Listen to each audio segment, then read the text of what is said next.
Donc, Esther, ce que je vais te demander dans un premier temps, c'est de fixer un point. Donc, je me passe un peu du pre-talk, hein.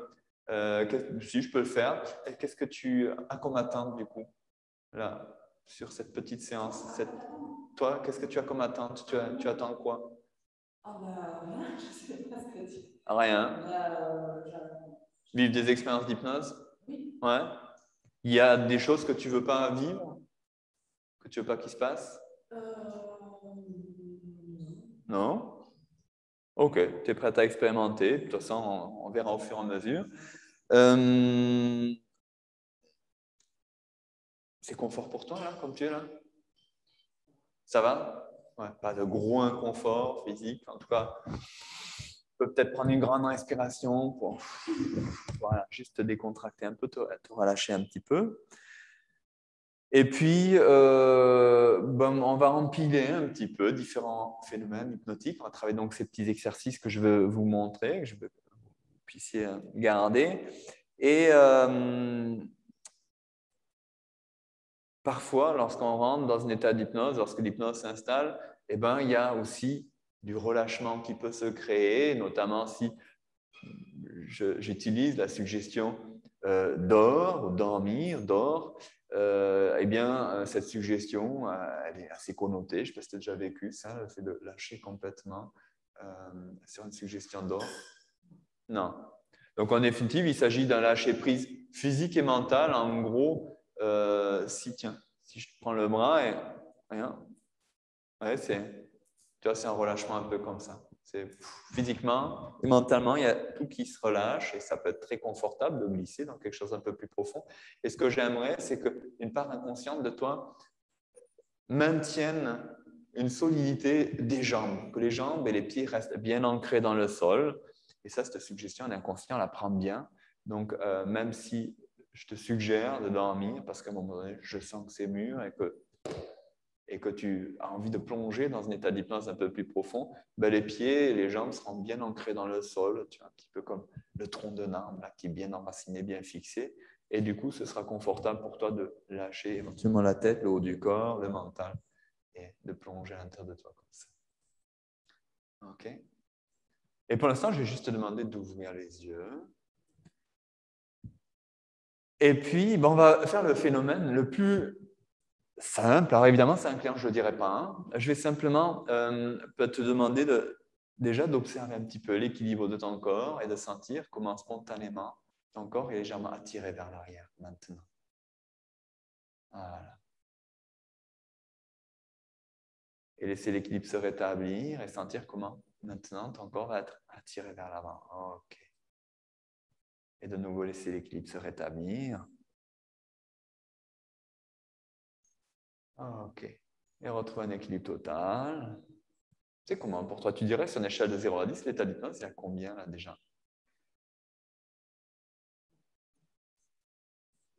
6. Ouais, qu'est-ce qui te fait dire qu'il est à 6? Qu'est-ce qui est différent d'un état de conscience ordinaire?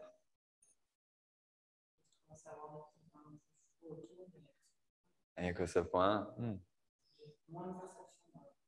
Moins de perception. Donc, vous voyez, hein, vous vous souvenez, le fait de fixer un point, ça crée une focalisation. Et vous voyez déjà tout ce que ça peut créer chez une personne, juste de fixer un point. Bah ouais, le reste disparaît un peu au dehors, et donc il y a une focalisation se crée. Donc, c'est déjà cool. Et ça, c'est vraiment, en effet, une induction. C'est assez mécanique, quoi. Donc, vous voyez l'intérêt de faire fixer un point. Ce que je vous ai montré hier, on va le faire rapidement pour que ça reste aussi sur la vidéo. J'aimerais que tu serres tes mains comme ça, que tu les amènes ici au niveau du menton. Tu peux croiser les doigts. Voilà. Comme pour faire une petite prière. Pourvu que ça va marcher. On va voir, on va se laisser surprendre. Tu vas écarter les deux index comme ça. Et j'aimerais que tu fixes l'espace entre ces deux index. Et plus tu fixes l'espace, et plus tu vas voir que ces deux index vont spontanément se rapprocher tout seuls, comme s'ils étaient attirés. Voilà, petite explication en plus. Vous voyez ma stratégie. De nouveau, tu vas les écarter. En définitive, je place mes doigts pour justement éviter, parce que je sais que c'est un peu mécanique. En fait, ça se fait tout seul. Ça, c'est plus un conducteur. Ce n'est pas une induction réellement. Mais la personne, déjà, ça peut lui faire vivre un truc. Donc, je les maintiens en lui laissant croire que c'est pour lui dire écarte-les à cette distance. Et maintenant, tu vas voir que plus tu fixes l'espace et plus ses doigts vont se rapprocher. J'enlève les doigts. Donc, Voilà, vraiment, il y a l'effet surprise un peu du côté mécanique. OK, tu peux relâcher, secouer les mains. Et maintenant, je vais te demander de mettre une main vers le haut, comme ça, et une main vers le bas. Donc, je vous rappelle qu'on met la main qui a la paume vers le haut, c'est dans celle-là qu'on va mettre un poids. C'est plus facile pour toi de fermer les yeux ou de les garder ouverts? Ouverts, OK. Donc, tu vas continuer à fixer un point et t'imaginer que dans cette main, tu déposes un poids. Qu'est-ce que ça pourrait être, ce poids? Une boîte. Elle est comment, cette boîte? Elle est ronde. Et quelle couleur? Elle est marron? Elle est lourde? OK. Plus tu te concentres sur cette boîte et plus cette main va descendre progressivement toute seule. Et j'aimerais vraiment que tu laisses les choses se faire. Fais rien consciemment, volontairement. Tu peux même essayer un peu d'empêcher cette main de descendre et sentir comme cette main devient de plus en plus lourde. Et plus cette main va descendre et plus l'autre va devenir légère et se soulever curieusement toute seule. Et je ne veux vraiment pas que tu fasses les choses par complaisance pour m'aider volontairement, mais que ce soit ton inconscient qui te surprenne. Alors, tu peux même volontairement, consciemment essayer un peu d'empêcher ce mouvement de se faire et sentir que plus tu l'empêches et plus tu te concentres sur cette boîte, et plus pour autant cette main devient lourde et va petit à petit descendre progressivement, toute seule. Tandis que l'autre devient plus légère. Et tu peux observer. Vous voyez, là, j'ai mis son attention sur l'autre main et c'est là où il y a eu donc un petit mouvement idiomoteur. Là, on voit qu'il y a une part volontaire qui retient un petit peu, surtout j'ai dit fais-le. Et dès qu'elle se concentre un peu sur l'autre main, je change la focalisation de la personne, ça se crée. Éventuellement, si mon phénomène avait du mal à marcher, je peux tout simplement dire, et pendant que ces mains continuent à créer ces mouvements, j'aimerais que de nouveau, tu te concentres sur le fait d'être maintenant attiré vers l'arrière. Sentir comme d'un coup, spontanément, tu es attiré vers l'arrière. Voilà. Ouais, donc je crée la distraction avec un autre phénomène qui a marché, qui est facile. Et même s'il n'avait pas marché, j'amène la focalisation ailleurs. Le premier se passe déjà mieux. Ça, c'est des petites astuces que je vous donne. Hein. Ça, c'est des secrets. Hein. Il y a plein d'hypnotiseurs qui rêvent de les avoir. Des petites découvertes que j'ai fait au fur et à mesure. OK, c'est confortable, n'est-ce pas? OK, tu vas relâcher. Tu as vu, Emma, ce qui s'est passé? Quand je suis partie en arrière, c'est curieux, ça. Un inconscient. C'est pas moi, hein. C'est ton inconscient. Je vais te demander de mettre tes deux mains l'une en face de l'autre, comme ça, et vous voyez, je montre toujours ce que je vais faire, voire je me l'induis à moi-même, c'est-à-dire je le vis un peu moi-même. Ça aide aussi. Il y a le non-verbal qui aide. Et puis de nouveau, de fixer ce point et sentir comment spontanément, voilà, je peux mettre soit un déclencheur, dire à partir du 3, ses mains vont se rapprocher toutes seules, ou lui demander si encore j'ai besoin de créer un peu plus d'engagement et de mobiliser son imaginaire et qu'elle se distraye à penser à autre chose, lui dire à quoi tu pourrais penser pour que ses mains se rapprochent toutes seules. Qu'est-ce que tu pourrais imaginer comme métaphore pour que ses mains se rapprochent toutes seules?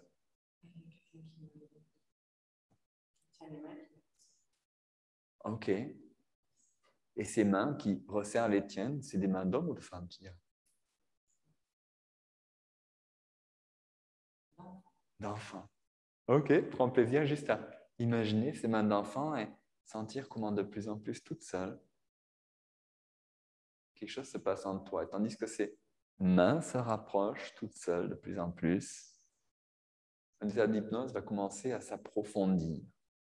Et vous voyez, là, je ne dis pas un état d'hypnose s'installe, je dis un état d'hypnose s'approfondit. J'utilise une technique qu'on verra plus tard, les présupposés, ça veut dire je présuppose qu'il était déjà là. Et je crée une boucle hypnotique et plus et plus. Je relie deux phénomènes. Et plus ces mains se rapprochent, et plus un état d'hypnose s'approfondit. Je peux relier ce phénomène à un autre phénomène. Et plus ces mains se rapprochent, et plus tes paupières vont se mettre à cligner. Et tu vas trouver ça assez confortable à un moment donné de sentir comment ces paupières deviennent de plus en plus lourdes, n'est-ce pas? Et de laisser ces paupières se fermer lorsque ce sera le moment pour toi, pour plonger encore un petit peu plus profondément en hypnose. Voilà. OK. Et de nouveau, je lie un phénomène à un autre phénomène. Je généralise un petit peu cet état d'hypnose qui est en train de s'installer en elle. Et puis de plus en plus, Esther, qui accepte ce lâcher prise parce qu'elle sent que c'est confortable, bienveillant, laisse finalement l'idée de l'hypnose se diffusait et les automatismes s'installent de plus en plus dans son corps. Le conscient, le mental s'endort progressivement, n'est-ce pas? Tandis que ses mains se rapprochent, tout seul, le conscient s'endort progressivement. Et tu peux prendre plaisir à laisser l'état d'hypnose s'approfondir comme ça, de plus en plus, tranquillement. Et à plonger à l'intérieur de toi, là où c'est confortable pour toi. Tandis que quelque chose en toi peut se préparer à rentrer dans un sommeil hypnotique beaucoup plus profond. Dormir maintenant, plonger de plus en plus profond. Juste détendu de plus en plus profond, de plus en plus profond. Avec le 5, le 4 encore plus profond, 3, voilà, 2, 1, 0. Comme descendre un étage de plus. Juste parce que c'est confortable de rentrer dans un sommeil hypnotique. Et puis parfois, pour explorer ce qu'il y a dans cet état d'hypnose, dans ce profond état d'hypnose, eh bien, il faut savoir remonter un petit peu pour aller encore plus profond. Alors, je vais compter de 3 à 0 et tu vas ouvrir les yeux. Et quand tu refermeras les yeux, tu pourras aller encore plus profond, vivre encore d'autres expériences plus curieuses, plus agréables pour toi. 3, 2, 1, 0. Ouvrir les yeux maintenant et plonger de plus en plus profond, encore une fois, voilà, comme ça. Et laisser maintenant tranquillement ton inconscient faire des choses utiles et agréables pour toi.